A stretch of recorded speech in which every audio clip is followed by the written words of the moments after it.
নমস্কার বন্ধুরা, কাঙালের ঠাকুর ইউটিউব চ্যানেলের আরও একটি নতুন ভিডিওতে আপনাদের সকলকে স্বাগত। দেবী সরস্বতী হলেন বৈদিক দেবী। বৈদিক যুগে অবশ্য দেবীর 4 হাতের উল্লেখ পাওয়া যায়। সেই যুগে দেবীর 4 হাতে পুস্তক, জপমালা, জলের পাত্র এবং বীণা ধারণের উল্লেখ পাওয়া যায়। পুস্তক হলো বিদ্যা, জপমালা হলো জ্ঞান, জলের পাত্র হলো সৃষ্টি এবং বীণা হলো সঙ্গীতের প্রতীক। বিদ্যা, জ্ঞান এবং সঙ্গীতের দেবী হলেন মা সরস্বতী। দেবী শ্বেতপদ্মে উপবেশিত, তার এক হাতে থাকে পুস্তক, অন্য হাতে থাকে বীণা। হাতে বীণা থাকার কারণে দেবীকে বীণাপাণি বলা হয়। দেবী সরস্বতী হলেন অপার্থিব সম্পদের দেবী। বসন্ত পঞ্চমীতে অভ্র, আবির, আমের মুকুল, জবের শীষ এবং দেয়াত কলম সহযোগে দেবী সরস্বতীর পুজো করা হয়। মাঘ মাসের শুক্লপক্ষের পঞ্চমী তিথিতে হয় দেবী সরস্বতীর আরাধনা। সরস্বতী পুজোর পাশাপাশি এই দিনটি বসন্ত পঞ্চমী হিসেবেও পালিত হয়। মনে করা হয় এই দিনেই আবির্ভূতা হয়েছিলেন জ্ঞান, বিদ্যা এবং শিল্পকলার দেবী সরস্বতী। এই বছর সরস্বতী পুজো 2রা না 3রা ফেব্রুয়ারি, তা নিয়ে সংশয় রয়েছে অনেকের মনেই। এই বছর কবে পালিত হবে এই সরস্বতী পুজো? দেখে নিন পঞ্জিকা অনুসারে কবে পড়েছে বসন্ত পঞ্চমী। দেবী সরস্বতীর আরাধনা করার সঠিক দিন কবে? বসন্ত পঞ্চমীর মাহাত্ম্য কী রয়েছে? সরস্বতী পুজোর পুষ্পাঞ্জলি মন্ত্র কী? সরস্বতী পুজোর প্রণাম মন্ত্র কী? পুজোর গুরুত্বপূর্ণ সামগ্রী কী কী লাগবে? সবটাই জানাবো আজকের এই ভিডিওতে। ভিডিওটি স্কিপ না করে সম্পূর্ণ দেখুন। তার আগে যারা চ্যানেলটিকে এখনও সাবস্ক্রাইব করেননি তারা অবশ্যই চ্যানেলটিকে সাবস্ক্রাইব করুন নিত্য নতুন আপডেট পেতে। সরস্বতী পুজো 2025 সালের দিনক্ষণ মাঘ মাসের শুক্লাপক্ষের পঞ্চমী তিথিতে পালিত হয় সরস্বতী পুজো।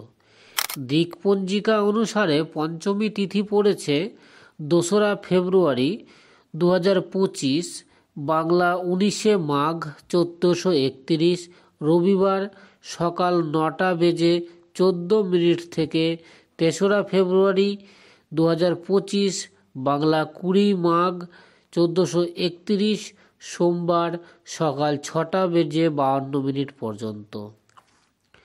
তারপর মাঘ শুক্লা ষষ্ঠী তিথি পড়ে যাচ্ছে। উদয়া তিথি অনুসারে 3রা ফেব্রুয়ারি হলো বসন্ত পঞ্চমী, কিন্তু সেদিন যেহেতু খুব সকালেই পঞ্চমী সেরে যাচ্ছে, তাই 2রা না 3রা ফেব্রুয়ারি কবে হবে সরস্বতী পুজো তা নিয়ে চিন্তায় পড়েছেন অনেকেই। আবার বেণীমাধব শীলের গার্হস্থ্য পঞ্জিকা অনুসারে রবিবার বেলা 12টা 38 পঞ্চমী পড়ছে। সোমবার 9টা বেজে 59 পঞ্চমী ছাড়ছে। সকালে পঞ্চমী ছেড়ে গেলেও বসন্ত পঞ্চমী তিথি যেহেতু 3রা ফেব্রুয়ারি, তাই সেদিনই পূজা করার পরামর্শ দিচ্ছেন জ্যোতিষবিদরা। বসন্ত পঞ্চমীর মাহাত্ম্য: এই দিনে মা সরস্বতীর পাশাপাশি গণেশ, লক্ষ্মী, নবগ্রহ, বই, খাতা, পেন এবং বাদ্যযন্ত্রের পূজা করার রীতিও প্রচলিত আছে। অনেক বাড়িতে শিশুদের হাতে খড়ির অনুষ্ঠান করা হয় এদিন। তাদের আনুষ্ঠানিকভাবে প্রথম বিদ্যাচর্চা শুরু হয় এই দিন থেকে। বসন্ত পঞ্চমী থেকে শীত ঋতুর অবসান এবং বসন্তের আগমন বার্তা ঘোষিত হয়।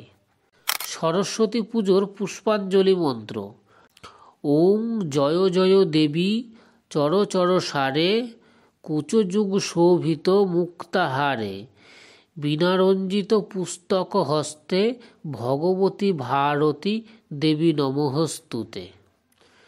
নমো সরস্বত্যৈ নমো নমো নিত্যং ভদ্রকাল্যৈ নমো নমো। বেদ বেদাঙ্গ বেদান্ত বিদ্যাস্থানেভ এচব এষ সচন্দন পুষ্পবিল্ব পত্রাঞ্জলি সরস্বত্য নমস্তৈ নমো নমঃ। এই মন্ত্রে 3 বার অঞ্জলি দেওয়ার নিয়ম রয়েছে। সরস্বতী পুজোর প্রণাম মন্ত্র: নমো সরস্বতী মহাভাগে বিদ্যে কমললোচনে বিশ্বরূপে বিশালাক্ষী বিদ্যাং দেহি নমস্তুতে। জয় জয় দেবী চরচরাসারে কুচযুগ শোভিত মুক্তাহারে বীণারঞ্জিত পুস্তক হস্তে ভগবতী ভারতী দেবী নমস্তুতে। পুজোর গুরুত্বপূর্ণ সামগ্রী যে জিনিসগুলো আপনারা পুজোর দিন অবশ্যই যত তাড়াতাড়ি সম্ভব জোগাড় করে নেবেন, সেগুলো হচ্ছে শ্রী পঞ্চমীর দিনে সকালে সরস্বতী পুজো সম্পন্ন করা হবে, যেহেতু তাই সাধারণ নিয়মে পুজো হলেও বেশ কয়েকটি সামগ্রীর প্রয়োজন হবে, যেমন আমের মুকুল, অভ্র আবির, দোয়াত খাগের কলম, পলাশ ফুল, বই এবং বাদ্যযন্ত্রাদি। এছাড়াও বাসন্তী রঙের গাঁদা ফুল ও মালা প্রয়োজন হয়। তাই এই জিনিসগুলি আপনারা আগে থেকেই নিয়ে এসে রাখবেন। আরও নতুন নতুন আপডেট পেতে চ্যানেলটিকে অবশ্যই সাবস্ক্রাইব করুন এবং ভিডিওটিকে শেয়ার করুন। ভালো লাগলে কমেন্ট করবেন।